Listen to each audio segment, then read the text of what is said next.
I watched this before I knew, like, I could fully read the Bible. So, God, that's a fucked up sentence just to think. It is. Actually, that's really upsetting. Like, I watched the movie before I read the book.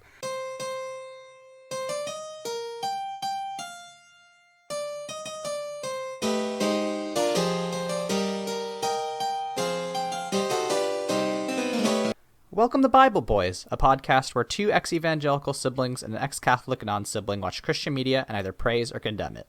I'm Aaron. I'm Josh. And I'm Michael. This week, we visit all 14 stations of the cross, plus a few extra, in The Passion of the Christ. Before we dunk on Mel Gibson, please be sure to rate and review us on Apple Podcasts, like and comment on our YouTube video, and follow us on Twitter at The Bible Boys. If I have like a weird energy for this podcast, I just want to kind of explain why. I watched this on a website named Tubi, and it did not seem like an illegal website, but it did have the Virgin Mary superimposed in the background for the entire time. So the entire movie had a vague outline of the Virgin Mary looking up into the distance, which is unbearably strange to have that go on while you watch a movie. You know, it's funny because my version of this actually started with the devil looking into the camera going, "Do you want to play a game?" Were you watching Saw on accident? It might as well have been Saw, is the thing, Josh. Yeah, this is literally just the Christian version of Saw. That's what we just watched. So, let's set this up. You both have seen this multiple times, famously when you were both way too young to see it. Yes. Yes. What were your ages? I'm pretty sure I saw this when it came out, and it came out in 2004, so I would have been 5. Excellent. Yeah. And I am 3.5 years older, so 8 or 9, depending. That Michael watched it. It's unreasonable that I watched it. Yeah, no, this was my first time with The Passion. Funnily enough, I have seen one scene in this before, which we will talk about. But other than that, it was all completely new to me. And I was like, as somebody who has been a medical professional, has seen blood and guts, I was like, this is a little bit gory for me, for my tastes. Yeah, I didn't like it. How does it feel to watch a film that makes Midsommar look like a kid-friendly jaunt? I was gonna say I was missing the blood eagles, I'm not gonna lie. Yeah. I do want to let you guys know, there were 3 points that scared me as a kid.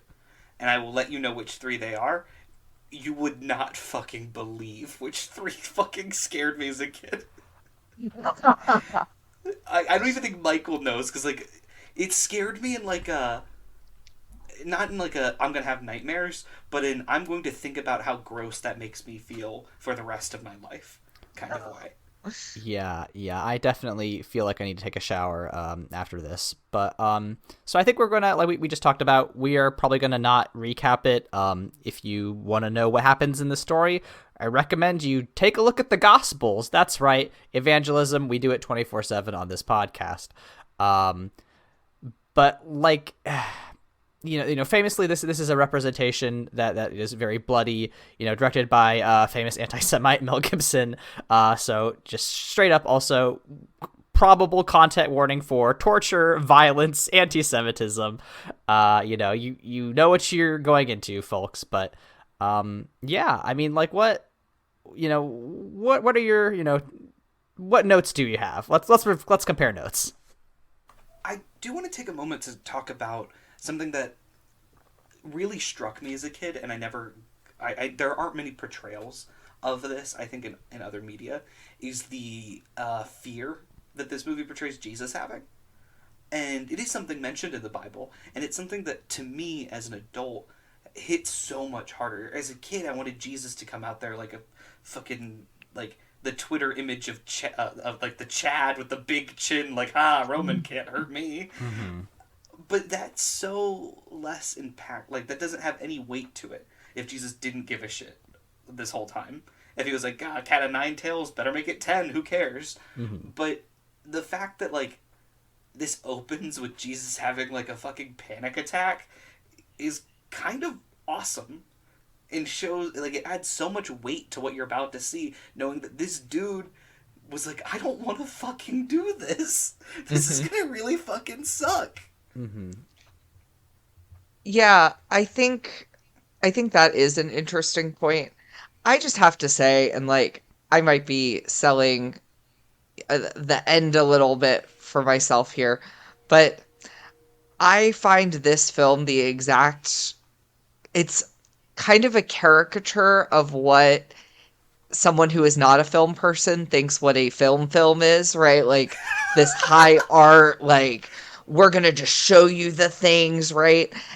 And it does it in such a way that you really are looking around going, do people think this is how film and storytelling work? Do people think this is how art works? And I can't suspend disbelief long enough, like especially as an adult. Like as a kid, I was like, this is a wild thing that my parents are letting me watch multiple times.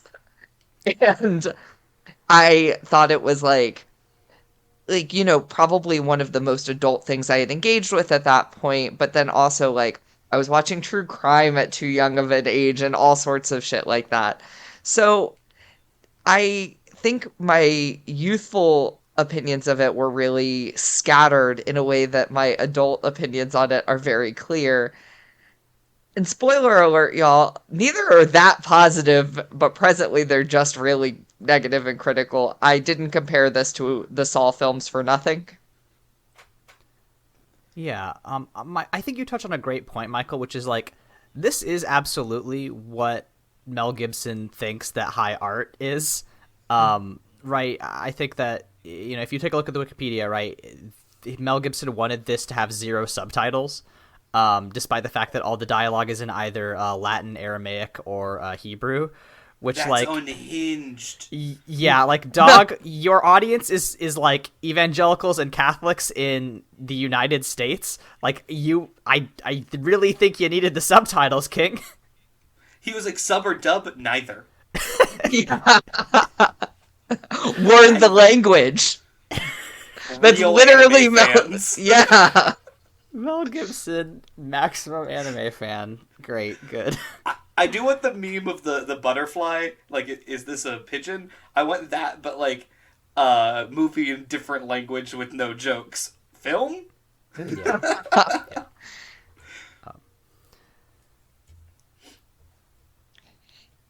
But yeah, that's like the initial thing that kind of stuck out with me is the like seriousness of that, and it kind of that's the only good scene in this movie is the first one, and I stick with that. I love the portrayal of Jesus crying in the woods. Beautiful. That's fucking the end of our podcast is taken Right. from a verse describing that scene. That sticks with me. That's not true. That's not true. Jesus Wept describes, I think, Lazarus, right? Yeah. Are That's you fucking when- serious? Yeah. Dog. Oh man. Well, Yeah. actually, His now friend that I'm died. thinking about it- His I'm friend going to hell. died. Fuck. I do have a comment I have to bring up early on because it'll kill me if I don't. Even in this wild Saw-esque snuff film that is like torture porn very clearly, we still have to make Mary Magdalene a sex worker? Yes. Yeah. Still? By Yeah, law. we did have to do Like- that, huh? Of all the changes, and like there are plenty of all the changes where like, you know what? We're just gonna keep with that fake one. Like, let's just leave it in. And okay, the part that maybe annoys me the most is Mel Gibson admits it. Oh, He did says he it- say this in an interview? Yeah, he said that he conflated Mary Magdalene with the adulteress saved from stoning as a dramatic choice for the film. And this is literally like when you have a book adaptation and they combine two characters because they're like, this is too confusing. Audiences who watch movies want simple. We can't name them both, so we're just gonna make them one character. And it's so lazy and also so like simple. Yeah, I just wanted it to do it for the drama. This movie's like 2 hours. That had to be in the cut. Like that was so fucking important. I mean, honestly, that did make the movie for me. That inaccuracy. That's such a weird hill to die on. We'll talk about Hills to Die On in a second, but the thing that I found most interesting about Mary Magdalene was that she has superpowers. Because there's a point where she can like sense Jesus being held underneath like the temple. And I was like, oh, this is gonna be fucking weird, huh? This is they're just gonna do some shit, huh? You didn't think that when Satan showed up in the first 5 minutes? No, I was like, okay, that's weird, but like, it's a biblical thing. That's I guess it's fine. They did the he will crush the serpent under his heel, illusion, and that's like, okay. Not sure why this was necessary, but I get it. That's we're setting up the stakes. Jesus is trying to resist temptation from Satan, who does say at one point, if I got my writing down, he says, "No one, never, no, ever." Yep. What the fuck does that mean? No one, no, never. Obviously. I just clearly it was something like he was trying to tempt Jesus out of accepting the sacrifice, but like. Is that a Bible thing that I don't know? I think my only explanation is that like it's a translation thing that's weird. Maybe, yeah.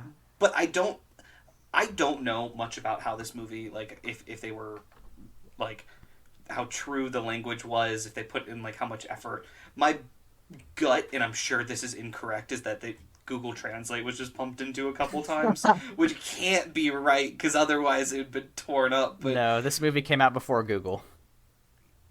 Jesus Christ, literally. But yeah, like I don't know. I think that's just like a translation thing, probably, or Mel Gibson was just kind of going like freestyle a little bit, and the guy was like, no, never, line. Yeah.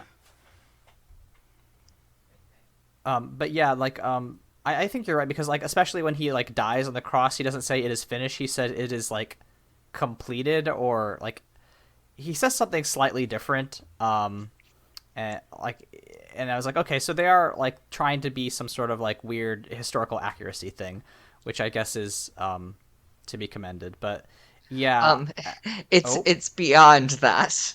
Oh no. So Mel Gibson, Mr. Mel, I'm gonna be really just like letting him read himself in the comments.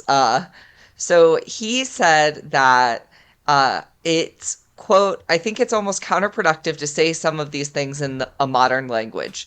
It makes you want to stand up and shout the next line. Like when you hear 'to be or not to be,' and you instinctively say to yourself, 'that is the question.'" So Mel Gibson was worried that we were gonna like call and respond to the Bible. Oh, he didn't want people to like shout along like Rocky Horror style. Yeah, like you're gonna like throw popcorn at the screen. There's gonna be a play crucifixion by audience members. Coward. That's the highest honor, is if your film plays in the background of a play that's being done in front of the projection. Yeah. Joke, but boys, we are the exact audience that would be like, we would be quoting scripture alongside this fucking movie if it went word for word. That's us. Yeah, like 100%. We don't have a podcast about this for nothing. Yeah. Like, literally, when he was talking to Mary and John, I was ready for him to be like, I was like, all right, and this is where John says you have a new mother. This is when it happens. I'm ready. And then he was like, he didn't say it exactly, and I was like, "Ah, fuck! That's my favorite weird thing that happens." I wonder if this is like the proto like Marvel writers like not giving all of their people the scripts, so that way people can't guess the endings. It has to be. The guy playing Jesus was like, "Holy shit! Whoa! I don't get better." Well, here's the thing. Well, about he the guy does. The thing about the guy who plays Jesus is that he is an Irish Catholic, so like I think he probably knew what was going to happen. I'm sure you all have did a little bit of research on the IMDb, but like all these people are either like Italian or Irish or like I think the person who plays I want to say Judas, somebody. There's a Romanian in here at one point. It's Mary, Mary, Mother of God. Thank you, Michael. Maya Morgenstern is a Romanian, but like, yeah, not a whole lot of actual Jewish people in this movie, I don't think. Nope. Which is wild because in the original there were a lot of Jewish people. Exclusively Jewish and Romans. Yeah, wild. Okay, so I need to talk about my two favorite Romans in this entire fucking movie, Tweedledee and Tweedledum. And it's the bald boys that whip him real good. What the fuck is that characterization that they went with? Because as a kid, I remembered those two as literally the same guy twice. Because it's just two white bald guys. And the whole thing is that they beat Jesus up real good, Bible. Also, first part that scared me so bad, they're whipping him with the cat nine tails, and then they flip him over to his front. And that fucked me up so bad, because my brain was like, yeah, your back can get hurt, but not your front side, because I guess I'm a fucking turtle. No, I had that same response. I was like, okay, I guess they're done now. What? No, they're going for the nipples. No, not his little nips. Oh no. Yeah, I was repulsed by those, especially when they got to like the part where like the cat o' nine tails is like sticking in his skin, and like the blood was like splashing in this guy's mouth. And I was like, sir, that is how you get infections. You cannot do this. But I will say that scene opens with them grabbing the cat of nine tails, and one of the Tweedledee tests it on like some Roman dude's desk, and it gets stuck as I guess like it gets stuck in things, and I don't know. That's from a different movie, right? Like that's a different movie. Well, like that scene sort of happens in the Hunger Games, because when he pulls the thing out, the guy stands up. He's like, "You ruined my desk. What the fuck?" Yeah. This was mahogany. How was that done better in the Hunger Games than in the Passion? That scene is the crispest memory I have of this fucking movie. Like, Incidentally, to me, that scene is the Passion. Incidentally, for me, it's actually the opening scene, and I think it's because it is maybe the only good scene in the film. Like, Are you talking about the arrest scene? Or no, the prayer? The prayer, the like rebuking of Satan, the snake symbolism, even like the sweat turning into blood. Like, I just think all of that was very like, let's lean into the weirdness of the Bible. And, the arrest scene, we have not yet fully jumped the shark, even though, even then, right? Like, we get Peter slashing off a dude's ears, and Jesus is like, here, got that for you. And, I like the weirdness. This is not at all a new comment, but Jesus' entire relationship with Peter is fixing his goof-em-ups. Like, Peter, this is a perfect example. Like, Peter cuts a dude's ear off, and Jesus is like, me, like, are you serious? This is what we're doing. I have to put this ear back. Come on, my guy. God damn it, will you leave people alone? My only note is Simon Revolutionary Violence Peter for that. So I think I stand Peter in this moment. I have to mention this. I hate that I have to mention this every time I talk about the arrest. Judas didn't have to kiss him. He chose to kiss him, and I respect that. Mm-hmm. The kiss is in slow motion. Oh, yeah, it is. Which I thought was an interesting choice. What's the fucking line? You betray me with a kiss. You would betray the son of a man with a kiss, yeah. Beautiful! Beautiful! I mean, that's in the Bible. I know! It's so fucking good! Yeah, it's good. It's great. It's good writing. It's, I don't know, I want the rom-com. I want the Our Flag Means Death of Jesus and Judas. We already covered that. It's called Jesus Christ Superstar. Yeah, it No, really but is. I want it It but was. It was It great. good. I want it was. but good with no music. And it's much better than this film. It is So better than this film. I'm just going to interject my fun facts only because, like, again, we are just not sticking close to the plot here. So, let's talk about Judas and the actor who portrays him. So, this little cutie named Luca was an atheist up until 2004, in which he converted to Catholicism due to filming none other than this film. And since then, he has only been cast as apostles.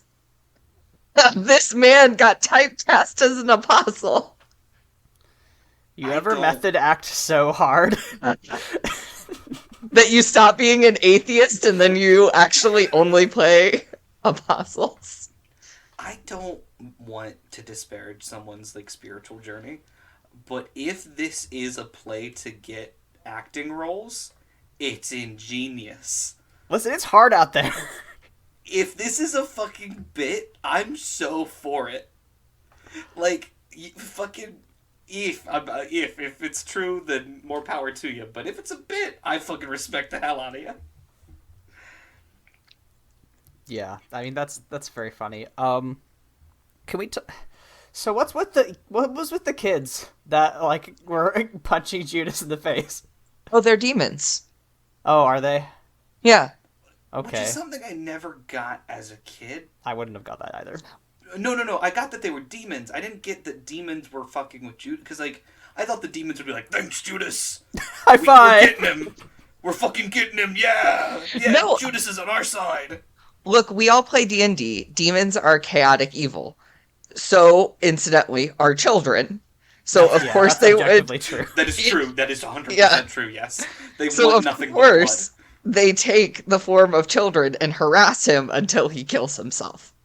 That, to me, like, even from a young age, made just plenty of sense. Like, yeah, if demons are gonna take form on this earth, they're not gonna, like, you know, take this, like, big menacing thing. They're just gonna be a bunch of fucking kids. And Even this from a film young is age, you're actually... like, This film is really consistent with that point. Demons only show up as children. Is this in the Conjuring universe? Yeah. oh no. I mean, Because it I guess could it's in the be. Conjuring universe, in that the Conjuring universe takes place in our universe. No, it takes place in a universe with a lot more ableism and a little bit less of racism. I guess that's the trade-off for having demons in the world. Do you guys want to hear the next scene that scared the shit out of me as a kid? Oh, yeah. Sure. When the Roman, this is way later, when the Roman stabs Jesus in his side and gets just gooshed with Jesus juice. He gets a little Sprite. Not A little Sprite. cherry Sprite, yeah. A little cherry Sprite all over his face. It's just so runny. It grossed me out so much as a kid, and I still think about that goosh in Jesus' side. So I have a question that is for weebs only. Is that guy actually named Longinus, the guy who stabs Jesus? Because in the movie his name is Cassius. Oh, I don't fucking know. Oh my god. Yeah, I'm not sure, actually. Do you guys want me to call my dad while we're recording? No, I don't want him to learn about Neon Genesis Evangelion. Um, No, he can't. I actually think it would be funny if he did. We want different things for our father. Don't worry about it then. I want to bring up the only scene in this movie that I knew previously, because it was shown to me during one of my classes in high school. I don't remember why, but it is the scene in which Jesus is flashing back to hanging out with Mary, and he's like making a table, and he is like Mary's like, "Hey, are you hungry?" And he's like, "Oh yeah, no, I'm just working on this table for a rich man." And she's like, "Wait, why is this table so tall?" And he's like, "Oh, well, we're gonna have like tall chairs, and like in the future, everybody will sit on these tall chairs." And Mary's like, "This is stupid." um, and like I like that as a scene because it's like, oh, it's just like some father or some mother son time. They're all hanging out. But like as a thing to include in your movie, it's so wild. The implications are buck Strange. wild. So weird. What was always strange to me about that scene was like, no, it's Jesus. I feel bad for him. Like it's you don't need to be. He was such a good guy. He's fucking Jesus. Yeah, of all the nice things he did, didn't he like do the nicest in the plot of this film? Like, I don't know. If we're really gonna be like we have to prove Jesus is a nice guy, you haven't really set up your story well enough. Boys, I need to take a moment here because I need your help, and I want us to walk through this process on the podcast about this. Oh God. And I was told a fact, and I don't know if this is a Christian fact, a Southern Baptist fact, a Brian Greene fact, or a lie. The last two can be synonyms. I was told that part of the whole thing that Jesus had to do wasn't that he just had to die, but it had to be the most painful death ever endured.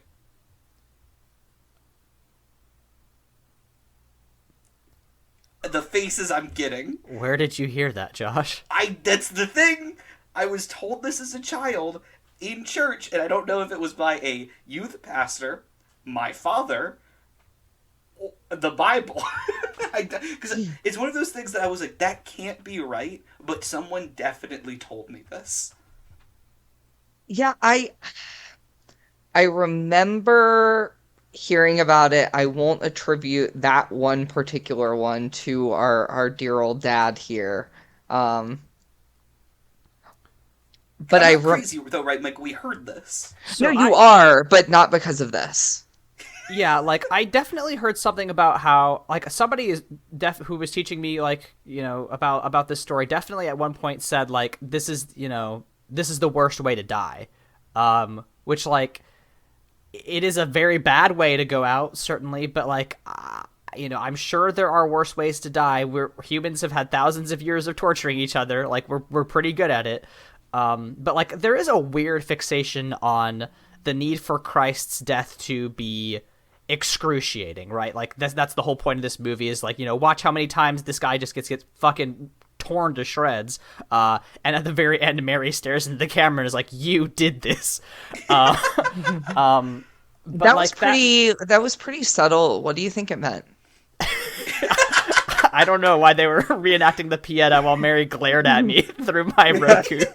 But like, right, like that's a thing, especially in Catholicism. I don't know how much it is for evangelicals, but like the focus on the suffering and the the carnage of the Passion is a big deal, and like it's not enough for it to be the slaying of God, the deicide, the sacrifice of an innocent deity to redeem sullied humanity. But it has to also suck ass. And that's a really important part of a lot of theology for some reason. And I don't know why. I think it's this idea that like any suffering you go through, your God has gone through worse. And it's like kind of a story to be told to tell people like, hey, look what Jesus did. You can get through this shitty day you had at work, or you can get through, this poverty while your mega pastor is flying on his private jet, right? Like it depends on how generous or cynical you want to be with it. But I kind of think that's where it comes from, where it has to be the worst thing that the mind can imagine in order to keep the very fine line of faith in that it happened, that it covered your sins, that it like worked, and that you too can endure the worst of your human suffering. I feel like that's a really good like launching off point to probably the most despicable thing about this movie, and like because your brain logically goes to like we've established, because Jesus was nice to his mom, that we shouldn't want him to die painfully, and we've also established now that this is the most painful death ever. All of these are movie facts. So now your next logical thought would be, who would do this? Who would like do such a thing? And this movie gives you an answer that's fucked up.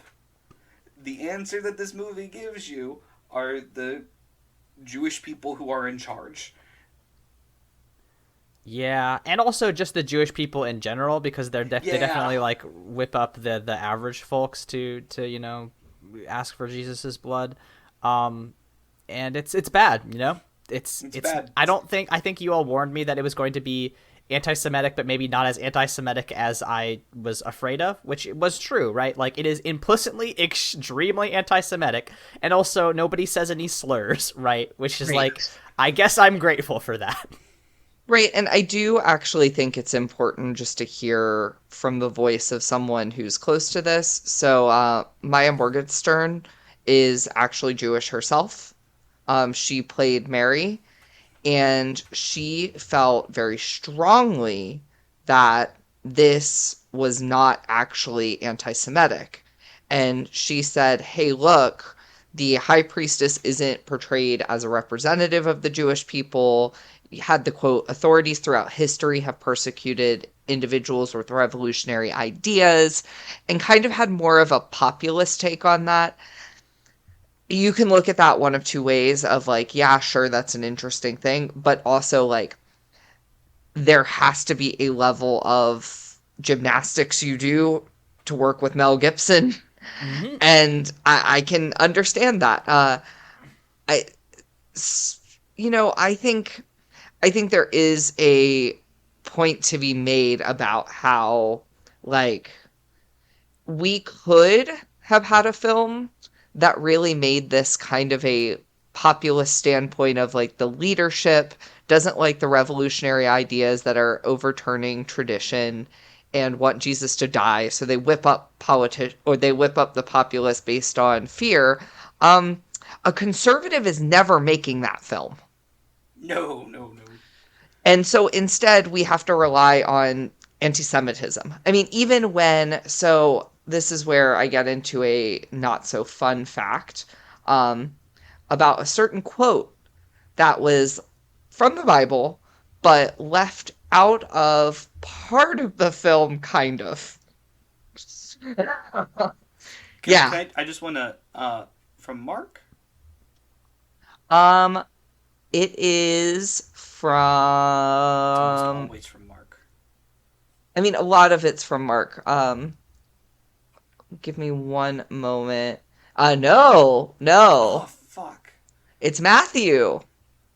It is fuck. the quote, his blood is on us and our children, which has been interpreted to be a curse taken upon the Jewish people. Jewish leadership and groups were like, hey, the way you're framing that, really anti-Semitic, could we, like, reframe it or take it out? And Mel Gibson has some quotes about that. I wanted it in. Gibson quotes. Uh-huh. I wanted it in. My brother said I was wimping out if I didn't include it. But man, if I included that in there, they'd be coming after me at my house. They'd come to kill me. Wonder who the they is he's talking about. Any guesses? Hard to say. Yeah, and I mean, he goes on in a different interview to say, like, it's directed at all of us. I don't think the quote refers to the Jewish people. I think that his blood is on all of us. That's what Jesus wanted. I felt strongly about keeping it inside, and he also said, okay, I have to finally admit that one of the reasons I felt strongly about keeping it, aside from the fact that it's true, is that I didn't want to let someone else dictate what could or couldn't be said. Free speech Was a Mel mistake. Gibson. Yeah. Yeah, like, listen, if you want Mel Gibson's real thoughts and feelings, I'm sure you can find a transcription of his DUI. Yeah, different quote from Mel Gibson kind of highlights what he really means. Yeah, and so I also have one more little factoid about the actress who played Mary. And this one actually goes on the opposite end. So she was one of the like big influencers about making this film historically accurate for like Jewish people, and that's including the Passover Seder quote from early in when she asked Mary Magdalene, "Why is this night different from other nights?" And Mary Magdalene replies, "Because once we were slaves and we are slaves no longer." And she fought to have that scene and that quote and that interaction. And so Maya Morgenstern accidentally helped this film, dragged it over the Bechdel test. Like, dragged it Kicking single-handedly. and screaming. This movie tried so hard to not make it across. Wild that this film passes it, but Avengers and Avengers Age of Ultron fails it. Does does not shock me in the slightest. God, would do you boys want to hear the last scene that scared me super duper bad, but this one actually terrified me deeply to my core? Huh. Satan screaming in hell. Oh, really? Yeah, because, oh man, this story gets sad. Michael, I don't know if you remember. Not that sad, just it's funny sad. I don't know if you remember, Michael, when I liked, because our father was like the youth pastor, and I would always try to kind of like wiggle into whenever like the teenagers were doing stuff because I was like, I'm mature. And then they did a lesson on hell, and they put some of the kids in like just a dark room for like 30 seconds, and then the other kids were like in a room with snacks, and then they read a verse about hell, and then I cried for 45 minutes because I didn't realize that death was a thing. And then I played with Legos and I was okay. So this scene, this was the first time I saw a depiction of hell after that had happened. Yeah, and it stuck with me. Aaron, you look fucking so I shocked. just like it's kind of like a textbook example of why we shouldn't introduce the concept of eternal suffering to children. Yeah. Maybe that's a mistake. Maybe it's a mistake. Uh, It seems Yeah. unhealthy. Poor little baby Josh. But listen, the Legos made it better. Yeah, listen, Legos makes everything better. How do we feel about the Romans? Well, this movie does something weird with the Romans. I can't think of a fucking better analogy. There's kind of like a thing when you study World War II history, and it's that a lot of times people will just say the Japanese, and then they will say the Nazis, kind of implying that there are Germans that are okay. And this movie kind of does that with the Romans, where there are a couple Roman people that are like fucking chill and okay, and then there are like cartoonishly evil ones, and I found that separation to be very weird. Especially seeing as they didn't do it with Jewish leadership. Exactly. Yes, that's what weirded me out the most, is that we got a lot more sympathetic Romans than we did sympathetic Jewish people. Right, like we get Pilate's wife, who gives Mary the stuff to like wipe the blood off the floor. And like Pilate is very troubled the whole time. He's just like, I really don't want to. My wife would be really pissed if I put you to death. What if we just tortured you? Oh, no. Okay. Well, what if I sent you over to Herod? You remember Herod? Wait. Side note: this isn't the Herod that tried to kill Jesus as a baby, right? I think isn't this his kid? I think Herod is a title, right? No, No. okay. So no, Herod the Great was the first one that tried to Right. kill Jesus. Okay. And this is Herod Antipas. Okay. Excellent. Good. Okay. Yeah, a weird side digression. They send him over to Herod, and we have like a weird thing that's like, oh, look at Herod. He's so gay. That means he's evil. I That's don't. true. It was completely weird and unnecessary. Yeah, but this film doesn't evolve past the queerification of villains because let's talk about the devil. I mean, yeah, the devil's obviously very queer coded. Yeah, I mean, the devil Extremely. is played by a woman and is purposefully made androgynous. And I have always found that gross. And it's like between the depiction of Herod and the depiction of the devil, it is a very, very, very, in the same way you can like have these talks like assuming some like, good intentions about like, oh, they didn't mean to, they were just going off of tropes, right? But it's like, no, the anti-Semitism, the homophobia, all of that in this film are just so, it's hard to lump them, like to see them all together and assume any sort of accidental, bad will or anything. It's like, no, this is pretty malignant.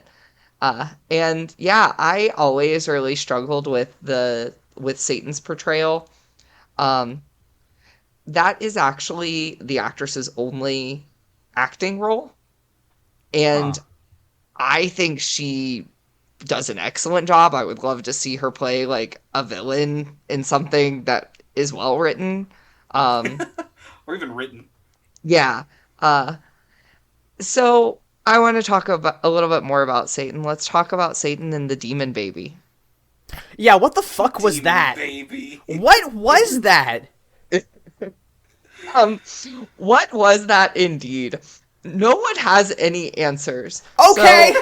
So, So Mel yeah. just wanted to have like a little cameo that was like, what if there is an evil Jesus? It's the Antichrist. Look, like Satan's carrying the evil baby. Well, am I right? Are you fucking kidding me, Michael? Are you fucking kidding me right now? Aaron, you're spoiling it for me. It's like you have my notes in front of you. I hate. This is what happens. We do 2 years of this fucking podcast, and they're so predictable, Michael. God. You got that Mel Gibson brain in the air. Yeah, Every I'm time. fucking Gibson pilled. Shoot me. So would you like to hear No. Gibson's quote about how what this is? So Wait, Mel no. Gibson said, "It's evil distorting what's good. What is more tender and beautiful than a mother and child?" So the devil takes that and distorts it a little bit. Instead of a normal mother and child, you have an androgynous figure holding a 40-year-old baby with hair on his back. It's weird, it's shocking, it's almost too much. Just like turning Jesus over to continue scourging him on his chest is shocking and almost too much, which is the exact moment when this appearance of the devil and the baby takes place. Okay. This, Uh-huh. that scene is like just like fucking straight out of like a Elden Ring or Bloodborne of the like what the fuck is what is happening, and then it just is gone. It's like, oh, okay, so we got okay. Yeah, and I mean, the fact that it's literally like, a distortion of Madonna and Child and Satan and the Antichrist, like, it really is, like, we've got bingo. If you're playing along to the Bible Boys drinking game, we have bingo.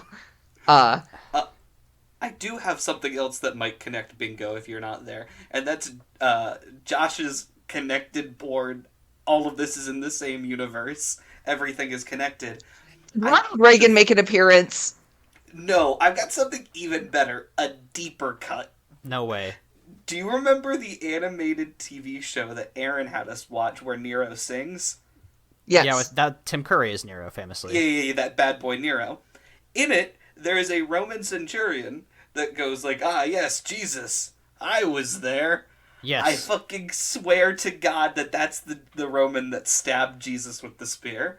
Because Did you look this at up? it- no, this is my headcanon. Okay. Oh! I swear to fucking Christ, that is the same one. I fucking know it. No one can convince me otherwise. I mean, in the the storyteller's TV show, that's implied. Like he was at the foot of the cross, so yeah. He probably had a spear hand ready. So, same universe. Well, yeah, dog. It's the same story. Yeah! Same universe, yeah. Of That's course like it saying is. the live action Death Note takes place in the same universe as the animated Death Note. I Yeah. can't believe that. Those are two separate ones. So I also have something funny that I find really funny about Pontius Pilate's wife. So in the Bible, she's not named, and in history, she's not named. And they cast an actress named Claudia, and they just named her just- character Claudia. That's good enough. You gotta give it to Mel. He knows how to write women.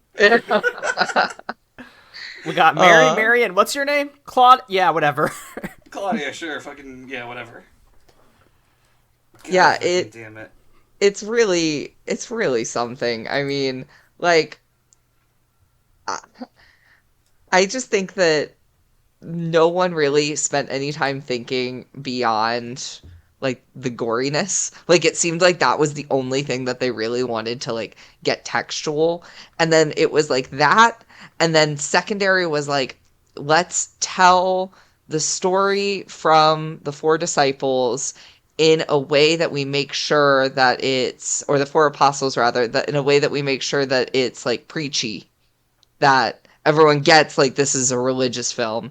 And then after that, there was no attention to any detail whatsoever.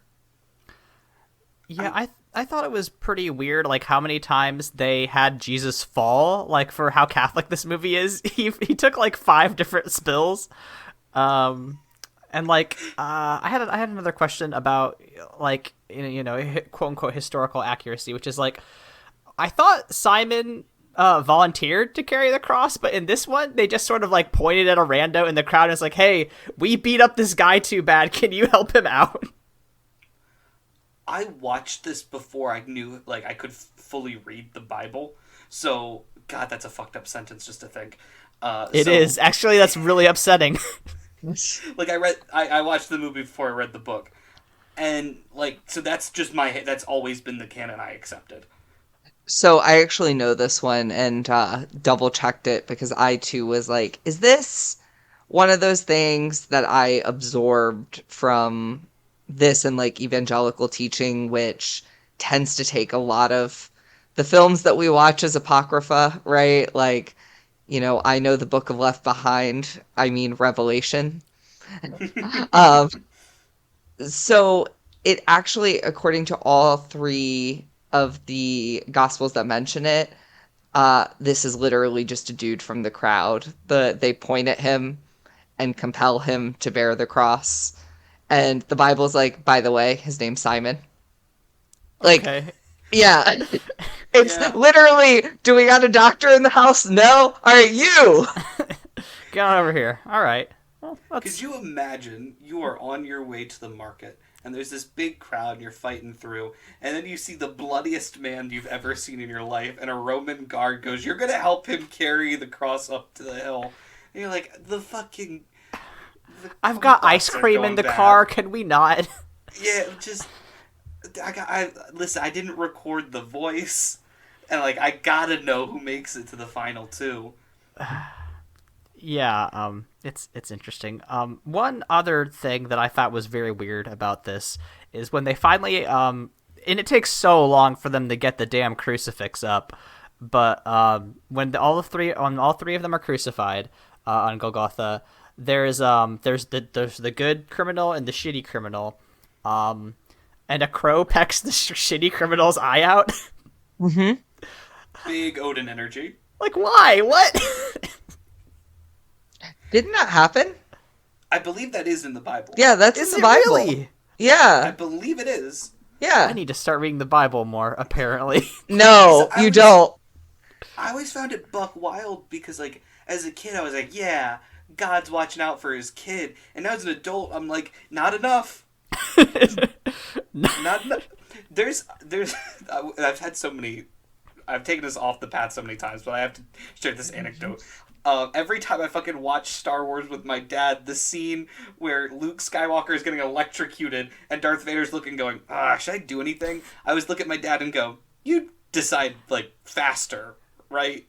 Like, if it was me, you would, like, go a little quicker, and he was like, yeah, probably. I just like to think that God has, like, a faster reaction time with this one. Like, come on, he's just shit-talking your son. He's shit-talking your boy. And you. It's This very movie good. I wish that doesn't my help. Heavenly Father would send crows upon my enemies when they were being mean to me. Your Heavenly Father Woden. This has big, hey, don't call me bald, a she-bear's gonna eat you energy. Exactly. Oh. So, I've got one last thing I need to talk about. and that is the Nick Fury coming into the bar, the end credit, the "We're Coming Back" part 2, baby. Because this movie ends with Jesus getting up from the dead, and you see the holes in his palms. And as a kid, I was like, holy shit, the thing that they said would happen happened. Ah, he's alive. But what Mel really wanted us to think was, what's going to happen next? What's going to happen next? And he's been working on it for a long time, man. He's been trying to get a fucking sequel of this movie made my entire fucking life. And it is just the ideas I've heard from it, from like, we want him to go to hell, I want to show what that looks like, to free the souls, to like what happens what is it, 30 days, 60 days that he's back on Earth? I would assume it's 40, right, until Pentecost. I think so. I think you're right. What happens those 40 days? I want to see. I would just love if he went like just straight up a complete different route and it just went freestyle. Just you did the adaptation. Now take these narrative beats and go your own way, Mel. Yeah. I've got good news. According to jerrydroberts.com, The Passion of the Christ 2 is scheduled for release February 9th, 2022. Oh, it's so soon. Yeah, so it seems like maybe they got COVID maybe got him. Hard to say. Yeah, COVID at least pushed it back. It's so the actor who plays Jesus has apparently, as of September 2020, seen three different drafts of The Passion 2. And part of the problem is what my sibling just mentioned, how we can't really figure out what we're going to do. One of the ideas being floated around is that it may show flashbacks depicting the fall of the angels. Oh, yes. Hell yeah! Yes! You ever have a sequel prequel? Yes! But here's the thing. God. Can you think of anyone else who could squander such a cool concept? Because it'll all be wasted. Yeah. Like, it's just awful. It's awful. Like weird coded like them non-binary people against like a ton of manly masculine dude bros, and Mel will be like, do you get it? Yeah, if it's not the most transphobic thing I've ever seen in my life, I'll eat a crucifix. It's not the most transphobic thing I've seen in my life. It's not a Mel Gibson movie. Yeah, exactly. Yeah, I got a spit take. I saved it. I didn't ruin my computer. Oh, that's what Mel would have wanted. Oh, do we have any more notes on this film? I have got all my goofs out. I have some reviews I want to take you through, so I want to warm you. Yes! I want to warm you up first. So we're gonna play a game like the devil said to Jesus, but before we do that, we're gonna play a little warm-up game. So I'm gonna read you just a few of my favorites, and these reviews are not hard to tell where they come from. So my favorite, my number one, is from David Edelstein of Slate, which called The Passion of the Christ a, quote, 2 hour and 6 minute snuff movie, the Jesus Chainsaw Massacre that thinks it's an act of faith. Pretty good. I want that on a t-shirt. Yeah, the Jesus Chainsaw Massacre is pretty fucking good. And Mel Gibson's response to that is also something I have to include. Oh, what? You don't read the comments, Mel. I wanted it to be shocking. I wanted it to be extreme so that they see the enormity of that sacrifice. To see someone that can endure that and still come back with love and forgiveness, even through extreme pain and suffering and ridicule. The actual crucifixion was more violent than what was shown on the film, but I thought no one would get anything out of it. So Mel Gibson is a time traveler, obviously. He was there. It's just like, I'm sure. Listen, I don't want to. The story is very important, and like, yes, we just talked about how much the suffering is a big part of the Christian faith, but like, crucifixion wasn't an uncommon way to kill someone back in the day. Like, I hate to say Christ ain't special, but like, they had a lot of practice.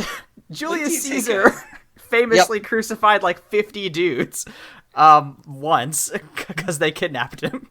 Wait till you take a trip to Rome, and every fourth mile you're gonna see something a little shocking. Yes, exactly, exactly. So my next one is less fun and more important. This film brought together some people.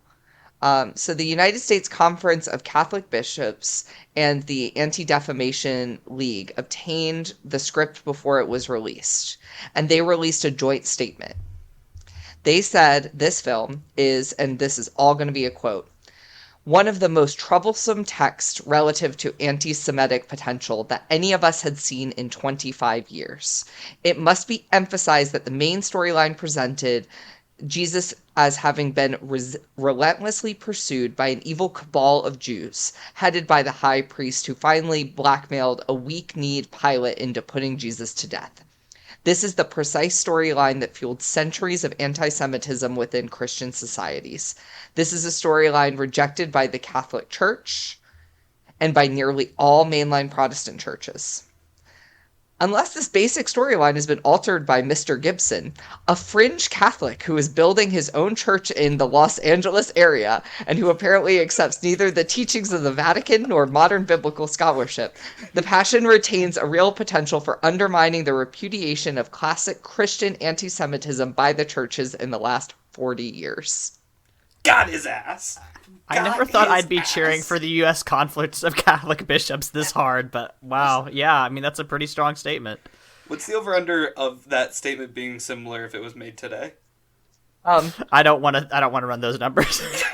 No. I must say, unfortunately, there is a higher authority had different things to say about it. Oh, no, not Benny. Not Benny. Okay, Jesus. Not Jesus. So it was a JP. It's JP. Christ. So, are you all ready for this segment of Pope drama? This is page 6 level Pope drama here. Like, gossip magazine tabloids. So, JP watched the movie with an archbishop on Friday and Saturday, December 5th and 6th, and then met with the co-producer. And on December 16th, Variety reported that the Pope, who was a movie buff, apparently, had watched a rough cut of the film. On December 17th, the Wall Street Journal, and Peggy Noonan actually reported JP had said, quote, "It is as it was," sourcing the co-producer who said he heard it from the Archbishop. So then, Peggy Noonan, being an actual journalist this time, which was very, very exciting, she emailed the head of the Vatican's press office before writing the column. And she was surprised because they usually keep it pretty tight about the Pope's comments. And the head of the press office approved the quote, "It is as it was." And his emailed response stated he had no other comment. Then the National Catholic Reporter published a similar account of the same day, quoting an unnamed senior Vatican official. Reuters and the AP independently confirmed the story, citing Vatican sources. However, Christmas Eve, an anonymous Vatican official told the Catholic news source, quote, "There was no declaration, no judgment from the Pope." On January 9th, one of the reporters defended his reporting, saying that his official source was adamant about the original story. On the 18th of January, the New York Times wrote that the Jesus. statement was, quote, being exploited by the Gibson camp. And when they asked a Vatican official about the meeting, he said the Archbishop had reported saying the words, it is as it was, and said the Pope called the film incredible. The next day, the Oh my Archbishop god. himself.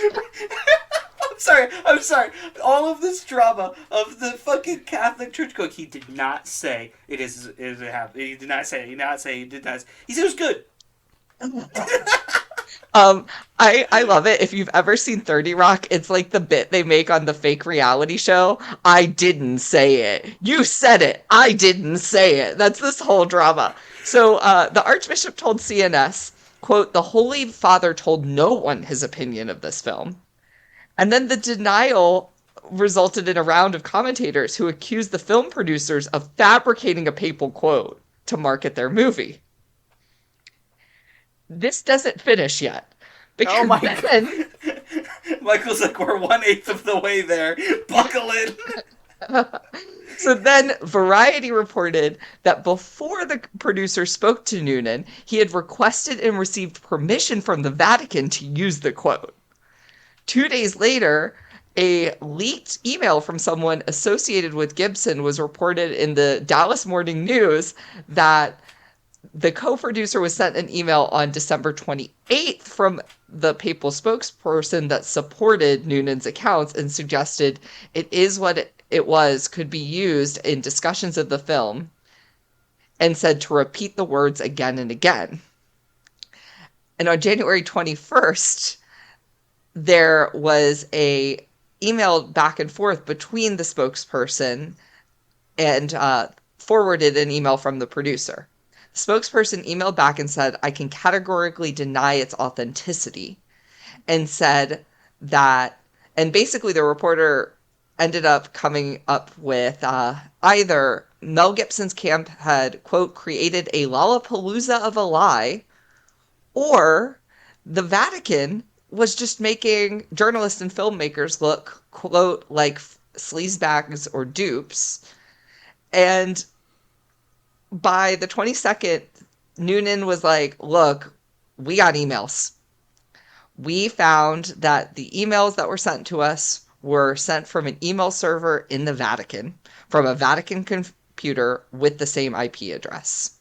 The LA Times reported that when it asked on December 19th, when the first story broke, if it is as it was reliable, the spokesperson for the Vatican had responded, I think you can consider that quote as accurate.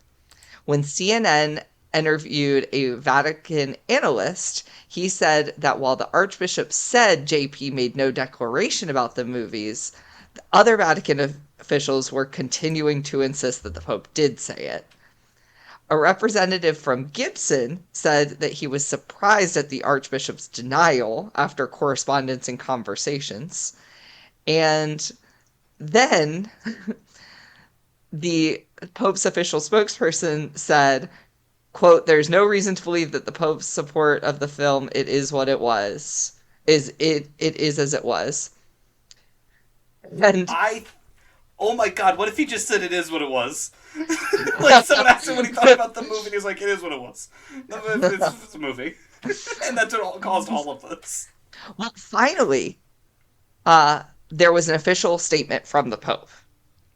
So we are now January 22nd. This drama has been going on since December. The official statement was from none other than the Vatican spokesperson.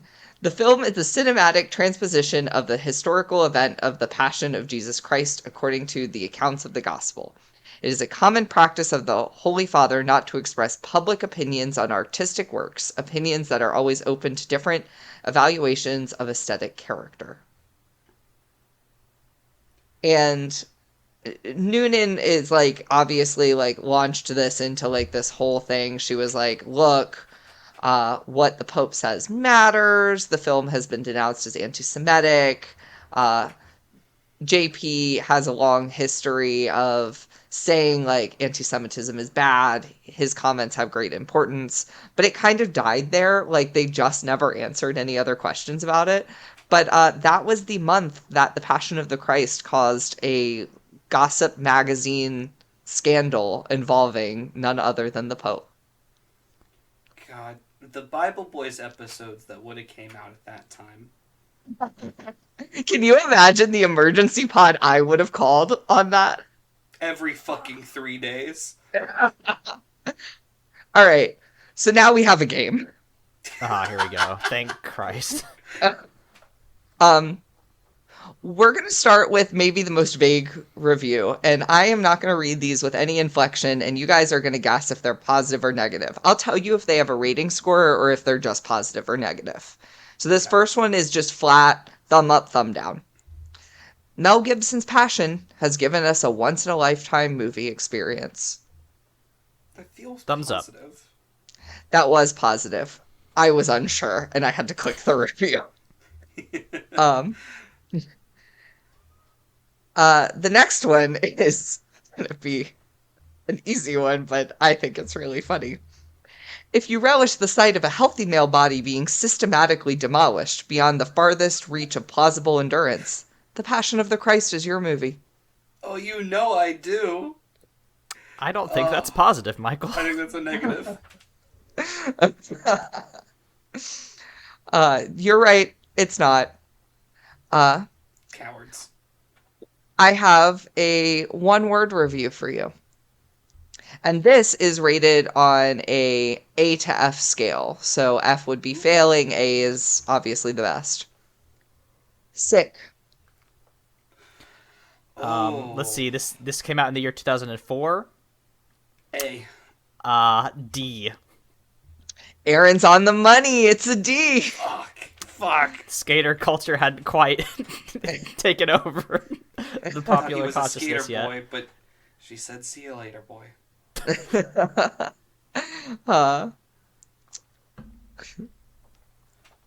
Is that the last one? No, I have one more. I have so many in my notes, and I like I narrowed down a lot, and I'm narrowing them down a little bit.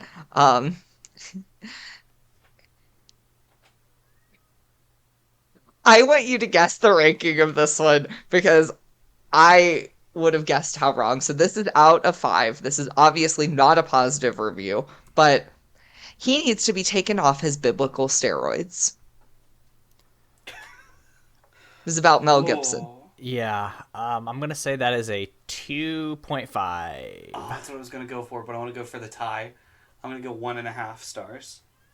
Oh, split the difference. It's a 2 out of 5. Damn. And then I have one last one. Gibson may have given us the most profitable version of this story ever made. And this is out of 5. That's a 1. That's a 2. It's 1.5. You are Son too of a close. bitch. God damn, Aaron, we're really good at finding the window.